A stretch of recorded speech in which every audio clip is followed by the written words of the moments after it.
Hi, everybody. I am Matt Carey, and welcome to the Deadline Virtual Sundance Studio for our discussion of the documentary episodic series Philly D.A. We're very pleased to be joined by the series creators. We've got Ted Passon, Yanni Brook, and Nicole Salazar with us.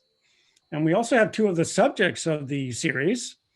We have LaTanya Myers, who is an activist in Philadelphia, and we are joined by the Philly D.A. himself, Larry Krasner. So welcome to you all. Thanks for having us. And unmute those mics so I can talk to you all. Well, for Larry, you ran as kind of an insurgent candidate for district attorney in Philadelphia in 2017. And I say insurgent because you were a former public defender. You had also sued the Philadelphia Police Department about 75 times. So tell me what the premise of your campaign was. What were you trying to reform? What was your mission? So I think the short version was the whole system was broken. We were trying to fix all of it. I had been in court 4 to 5 days a week for 30 years. And what I was watching was a slow motion car crash. You know, I was able to bring some justice for individuals in some cases. But what I saw in a sweeping way is the system just got more and more carceral. It became more and more of a way of siphoning money away from things that prevent crime and build up communities towards incarceration. And I was disgusted, and I was about 56 years of age. And, I figured I'd take a shot. It was a laughable shot, but somehow it worked. It certainly did, and you won overwhelmingly, as we see in the first episode of the series. And LaTanya, I think that you can probably, as well as anyone, speak to the situation in Philadelphia in terms of the problems. We're looking at mass incarceration, the city with the highest incarceration rate, I guess, of any major city in the United States. You got issues of cash bail, police misconduct. In your mind, what did you see needing reform? In my mind, what I seen on the ground as needing reform was the whole system in a whole. The systematic oppression and the white supremacy fuel system. It wasn't civically engaged, with Larry's election, and I seen that a lot of firmly incarcerated people like myself came out and voted for a change. And it's something that I hope that, our city continues to put a scope under our elected officials and people that have our freedom at their will, to be engaged with what's going on and hold individuals accountable the same way that they hold us accountable.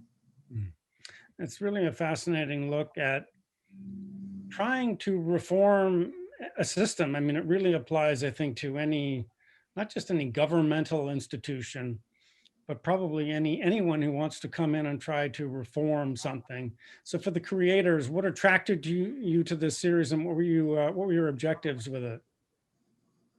I think, honestly, just the premise of Larry running for district attorney was just really fascinating. I mean, it to be honest, when we first heard that he was running, we in no way thought he was going to win.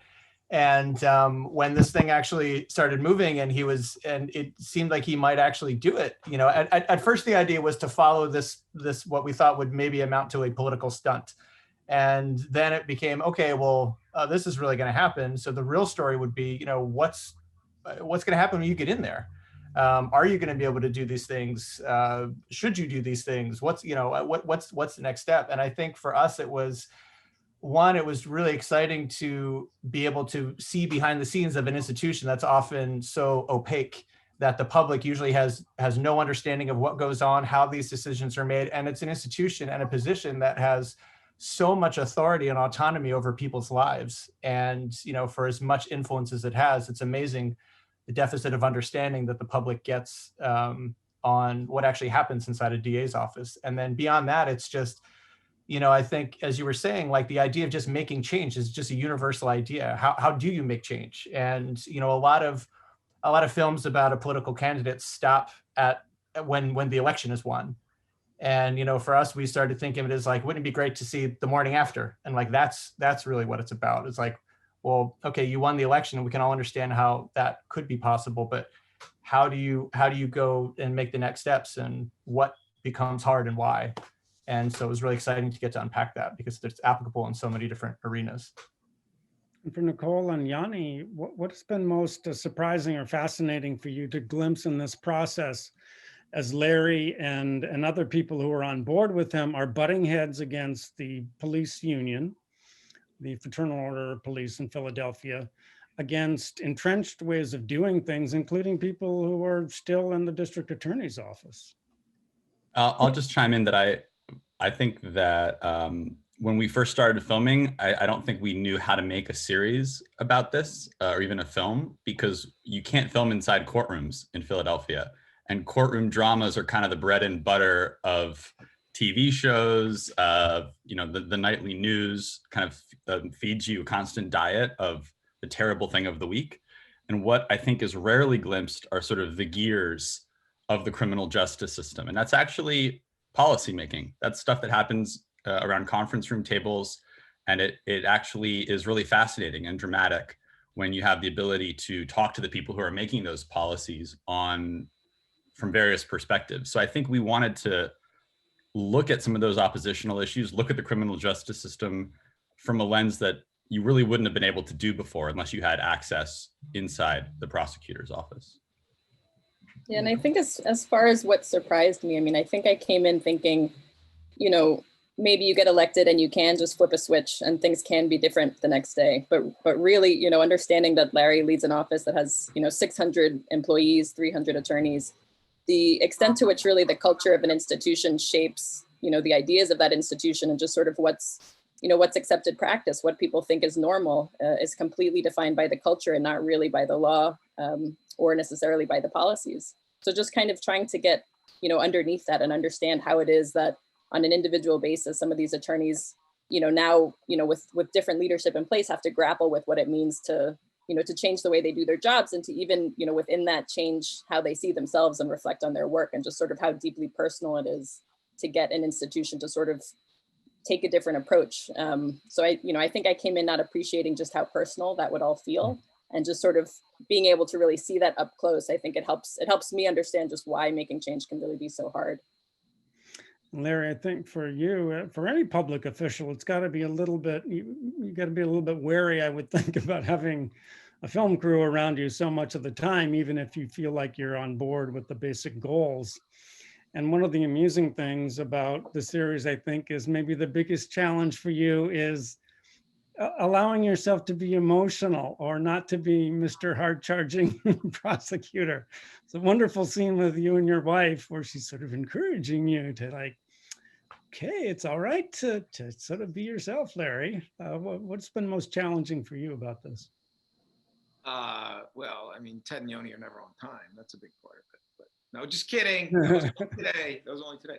I don't actually think it's been that difficult for us. We made a decision very early on that we were going to allow a level of transparency, and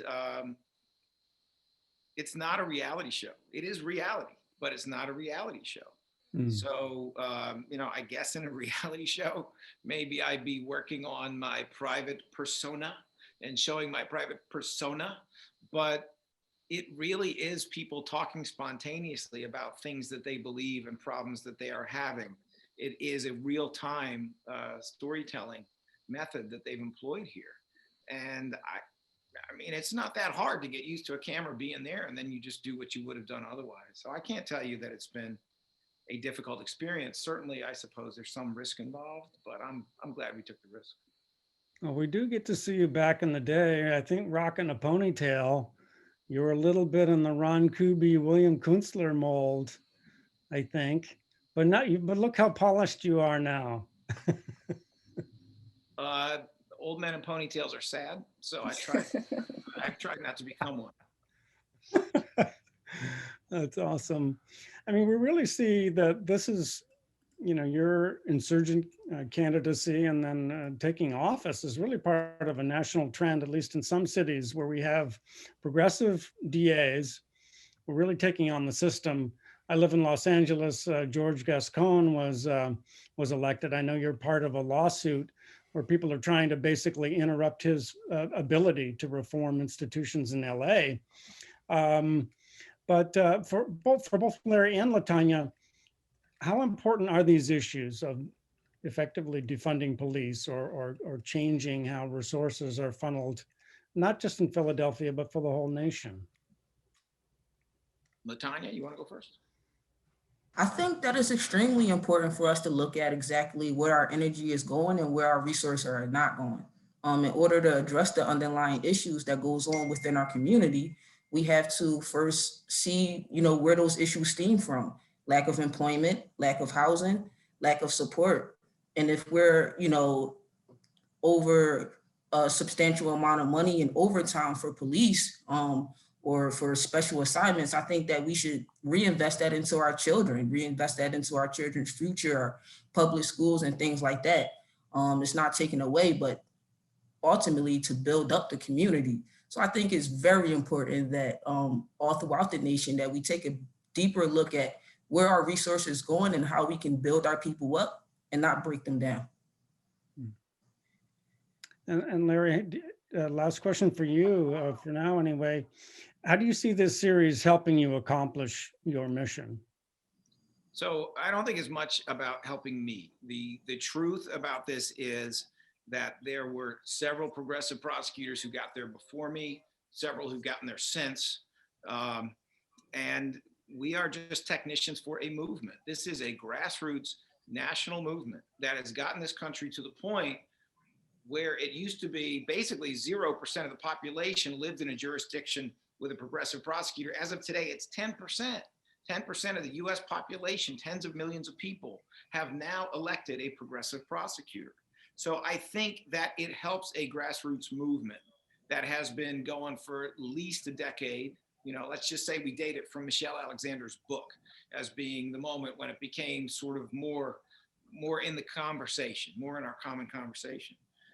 We got maybe another 20 years to go until we see these effective sweeping reforms. But I do think being transparent about this, letting people see the idealism of people in this office who are trying to do good things for that movement, I do think that will encourage people who never thought about running to run, which is crucial. I mean, let's face it, in our democracy, we often have the wrong kind of people running, and they're running for the wrong reasons. Well, let's take some people who never thought about running, but have the competency to do a thing, and let's get them in there at least for a while so they can try to do it. If we can get more people to run and more people to rally around them, to support them, get more of them elected, you're going to see a massive and swift change in mass incarceration in the most incarcerated country in the world that claims to be the land of freedom. We could get back to being the land of freedom. We could get back to what Latanya's talking about, which is fully funded public schools. It's the 85% of our mental health system that disappeared. I could go on and on. I'm starting to go on and on, but we could get back to all of that. So I think that this kind of public exposure is very supportive of a grassroots national movement that started long before I got elected and will be going on long after I retire. But I do think it's very important. And could I add one thing, just that the series is called Philly D.A., but it's somewhat of a misnomer, because actually it's not one institution, even as powerful as a district attorney or a prosecutor, that can effectuate the change that everybody wants to see. I mean, there's a reason that this happened in Philadelphia. There were activists working for years, city council, other institutions that have been trying to make reform. And if you don't have a lot of those players at the table, we can't rely on one elected official, even in an office as important as the district attorney, to do everything. So that's part of why the series goes out and meets police officers and meets activists and gets to know a city council member, because I think you need to understand the ecosystem in which like a city can effectuate that kind of change. Mm-hmm.